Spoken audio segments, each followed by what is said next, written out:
Bienvenue sur Africa 24 dans cette nouvelle édition de l'Africa Tonight. Voici les titres de l'actualité. Coup d'envoi du 15e sommet des BRICS, le club des 5 pays émergents, ce 22 août à Johannesburg en Afrique du Sud. Jusqu'au 24 août, les discussions porteront notamment sur les BRICS et l'Afrique. Le bilan de cette première journée est à suivre dans cette édition. Le développement agricole au Gabon occupe une grande place dans la campagne électorale menée par les 11 candidats en lice à l'élection présidentielle du 26 août. Un sujet crucial alors que le Gabon ambitionne de se défaire des importations de produits alimentaires pour atteindre l'autosuffisance. Et interdiction en Somalie des réseaux sociaux, TikTok et Telegram, ainsi que d'un site de paris en ligne, une décision du gouvernement somalien pour lutter contre la propagande des groupes terroristes tels que les Chebab, auteurs d'attaques meurtrières depuis plus d'une décennie dans le pays. Mais tout d'abord, l'Union africaine suspend le Niger de ses organes et de ses institutions, et ce jusqu'au rétablissement de l'ordre constitutionnel. Dans un communiqué publié ce mardi 22 août, le Conseil Paix et Sécurité de l'Union africaine dit prendre note de la décision de la CEDEAO de déployer sa force en attente, mais adopte tout de même une position de réserve, puisque le CPS demande à la Commission de l'Union africaine d'entreprendre une évaluation des implications économiques, sociales et sécuritaires d'un tel déploiement.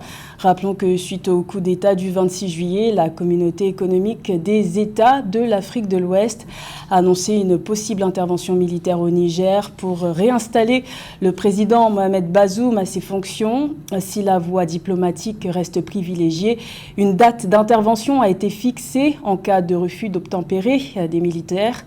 De son côté, la junte a annoncé la mise en place d'une période de transition de 3 ans maximum pour un retour à l'ordre constitutionnel, une proposition rejetée par la CEDEAO.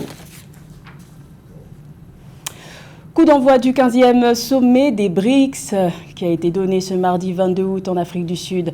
Les BRICS, c'est le club des 5 pays émergents qui regroupe le Brésil, la Russie, l'Inde, la Chine et l'Afrique du Sud.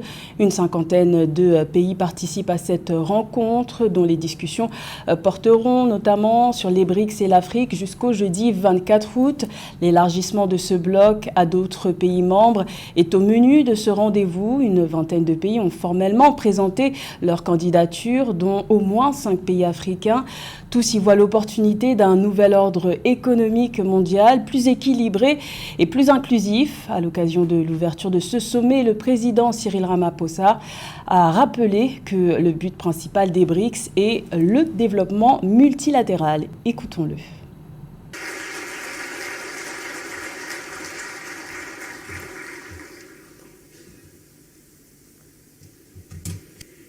Africa is a continent of great opportunity in industrialization process in a variety of sectors. This continent L'Afrique est un continent qui offre de grandes opportunités dans le processus d'industrialisation dans divers secteurs. Ce continent est riche en minerais essentiels qui assureront la réussite des entreprises au XXIe siècle. Le continent possède des ressources en lithium, vanadium, cobalt, platine, palladium, nickel, cuivre, minerais de terres rares et bien d'autres encore. Ce sont ces minerais qui sont le moteur de l'activité mondiale. Les pays africains ont clairement indiqué que les investisseurs de choix sont ceux qui viendront investir sur notre continent, mais qui traiteront également leurs ressources ici, près de la source, afin que les pays africains n'exportent pas leurs matières premières, mais des produits finis. Export rock and sand, but export finished products, as we would like to do. Également dans l'actualité, le projet de révision constitutionnelle porté par le président Faustin Archange Touadéra est entériné par la plus haute juridiction en Centrafrique. La Cour constitutionnelle a confirmé ce lundi 21 août les résultats du référendum du 30 juillet dernier, approuvé à plus de 95% des suffrages, avec un taux de participation d'environ 57%. Ce nouvel amendement constitutionnel renforce le pouvoir de l'exécutif en créant un poste de vice-président nommé par le président, en autorisant le président à dissoudre le Parlement et à prolonger le mandat présidentiel de 5 à 7 ans. Cette nouvelle loi autorise aussi le président à se représenter autant de fois qu'il le souhaite. De son côté, l'opposition centrafricaine et plusieurs groupes de la société civile qui avaient boycotté le référendum continuent de dénoncer, je cite, un coup d'État constitutionnel visant à maintenir le président Faustin Archange Touadéra au pouvoir à vie. Fin de citation. En République démocratique du Congo, le parti Union pour la nation congolaise de Vital Kamerhe, actuel vice-premier ministre et ministre de l'économie nationale, était réuni en congrès ordinaire le 19 août à Kinshasa. À cette occasion, la ligne de conduite à suivre pour l'élection présidentielle du 20 décembre prochain a été donnée. Le congrès a décidé de reconduire le président sortant, Félix Tshisekedi, pour un deuxième mandat. Plus de détails avec Grace Ngombe. Vital Kamerhe et son parti sont des alliés de la première heure de Félix Tshisekedi au lendemain de leur retrait de l'accord de Genève pour la candidature commune de l'opposition lors des élections de 2018. Lors du congrès ordinaire de l'Union pour la nation congolaise UNC tenu à Kinshasa le samedi 19 août 2023, Vital Kamerhe, actuel vice-premier ministre en charge de l'économie, a désigné Félix Tshisekedi comme son candidat à la présidentielle de décembre 2023. Notre choix aujourd'hui est un choix de cœur et de raison, car notre plus grande capacité de changer les choses est tributaire de notre foi à l'avenir. Nous demandons à son Excellence, M. Félix Antoine Tshisekedi Tshilombo, d'accepter de porter l'ambition de notre parti à la présidentielle 2023, telle que formulée dans la résolution qui vient d'être adoptée par le congrès de notre parti. Les membres de l'UNC justifient ce choix par le souci de parachever les actions du programme conçu avec son partenaire UDPS dans le cadre de l'achèvement de la plateforme Cash, Cap pour le changement. Au sein du parti, ce retrait perçu comme stratégique permet aussi de se concentrer sur les scrutins législatifs et locaux nécessaires à l'assise d'une solide base électorale. Le jeu est ouvert, nous sommes une grande formation politique. Nous avons déposé des candidatures aux élections législatives, nationales et provinciales. Nous allons donc nous battre pour avoir suffisamment de députés pour peser dans la balance pour la constitution du prochain gouvernement, afin que cette fois-ci, ça ne soit plus un accord, mais que ce soit sur la base d'une force politique réelle issue des urnes.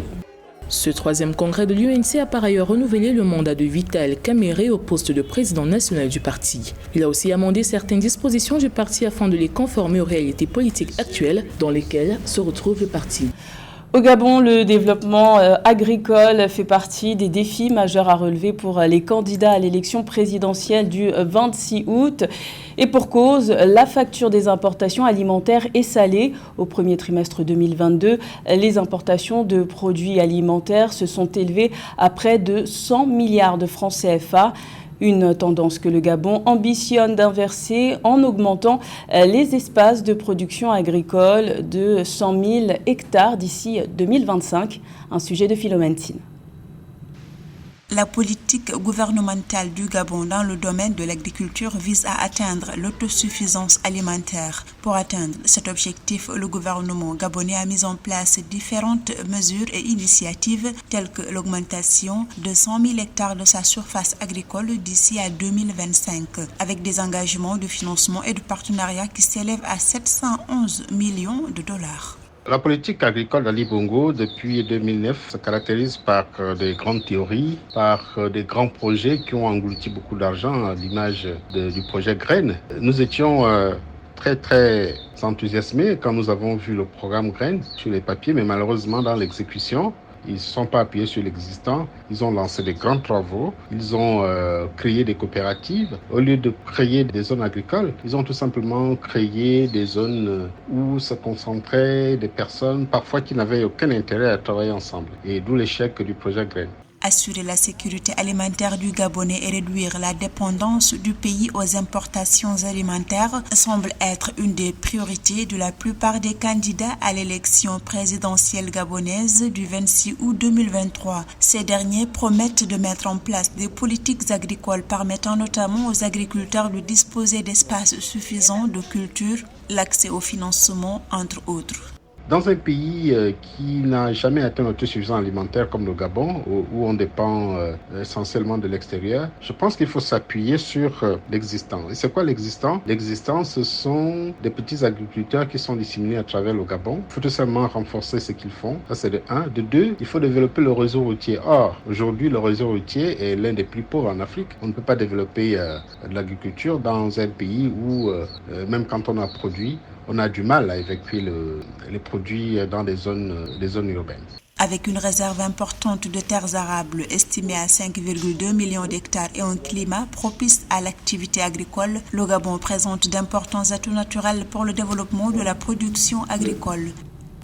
En Somalie, le gouvernement veut, je cite, protéger le comportement moral de la communauté somalienne dans l'utilisation des outils de communication et d'Internet. Fin de citation. Et c'est dans ce contexte que le ministre des Télécommunications, Jama Hassan Khalif, a annoncé le 20 août l'interdiction des réseaux sociaux TikTok et Telegram, ainsi que d'un site de paris en ligne pour lutter contre la propagande des groupes terroristes, une stratégie que nous explique Cheikh Omar Kamara. Le gouvernement de la Somalie intensifie ses efforts pour combattre les Shebabs, un groupe terroriste islamiste qui sévit dans le pays depuis des années. Deux mesures phares viennent d'être prises dans ce sens, l'interdiction de certains réseaux sociaux tels que TikTok et Telegram utilisés à des fins de propagande selon le gouvernement et la décision du chef de l'État d'éradiquer les Shebabs en 5 mois. Ces mesures ont été prises par l'exécutif somalien et l'interdiction des réseaux sociaux sera effective à compter du 24 août. Cette mesure vise aussi à empêcher les recrutements des jeunes dans les groupes terroristes. Le terrorisme sévit en Somalie depuis près de 15 ans maintenant. Le pari du président Hussein de les éradiquer d'ici 5 mois me semble un peu trop ambitieux, même si, bien entendu, c'est tout ce que nous souhaitons au peuple somalien. Maintenant, la réalité malheureusement reste plus complexe que cela. D'autant plus complexe que les dernières mesures prises, à savoir l'interdiction de TikTok et de Telegram, réseaux sociaux qui servent de propagande et de moyens de diffusion à cet organisme. La décision la plus marquante reste toutefois celle prise par le président somalien Hassan Sheikh Mohamud, qui a annoncé son intention d'éradiquer les Shebabs en 5 mois. Cette décision est une réponse directe aux récentes attaques menées par le groupe terroriste dans le pays, notamment l'attentat à la voiture piégée qui a causé la mort de 90 personnes en décembre 2019 à Mogadiscio et l'attentat suicide contre une base de l'Union africaine en mars 2023 causant 5 morts et 11 blessés. Pour éradiquer et repousser les Shebabs, il faudra bien plus. J'entends par là des moyens militaires plus conséquents, sachant qu'avec même l'appui militaire en place déjà de l'Union africaine et du soutien aérien américain, ce n'est pas encore gagné. Vous savez, ces groupes terroristes sont très bien organisés et parfois tellement bien implantés qu'ils disposent de connexions même au sein des appareils étatiques. Cela dit, espérons tous voir quel autre moyen va déployer le président lui permettant d'atteindre efficacement cet objectif. Ces mesures sont perçues comme une réponse forte et déterminée du gouvernement face à la menace des Shebabs. La Somalie fait face depuis des années à la violence et à l'insécurité alimentée par les groupes terroristes et autres bandes armées. En intensifiant ses efforts de lutte contre les Shebabs, le gouvernement espère rétablir la paix et la stabilité dans le pays, tant pour sa population que pour la région dans son ensemble. L'entrepreneuriat s'inscrit dans la nouvelle page que le Burkina Faso est en train d'écrire avec à sa tête le capitaine Ibrahim Traoré. Parmi les réformes que ce dernier a engagées suite à son installation au pouvoir après le coup d'État de septembre 2022, il y a l'emploi professionnel des jeunes pour propulser le développement du pays. Plus de détails avec Mildred Diamou. Outre la lutte contre le terrorisme, le Burkina Faso doit aussi s'attaquer au chantier de la jeunesse. Le capitaine Ibrahim Traoré, président de la transition, rassure à travers de nombreuses réformes annoncées visant l'emploi des jeunes et leur participation active dans la société.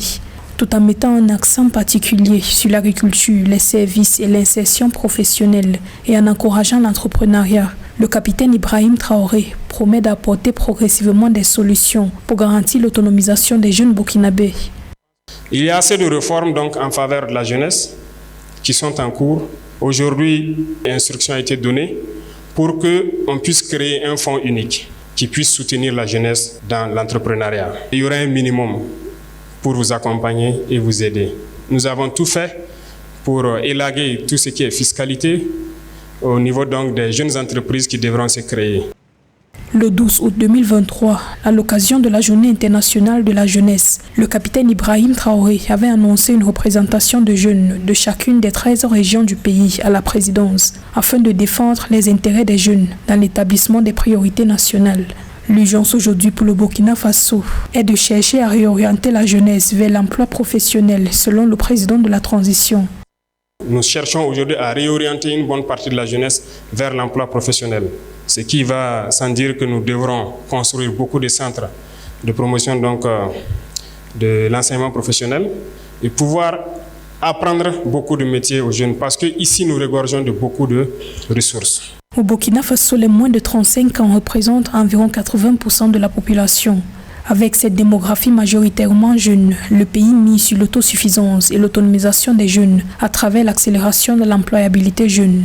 En 2022, le pays d'Afrique de l'Ouest affichait un taux de chômage de 7,1%, 8,8% des femmes étant affectées contre 5,6% des hommes, selon les données de l'Institut national de la statistique et de la démographie. C'était le journal de la rédaction. Merci de l'avoir suivi. L'information continue sur Africa 24.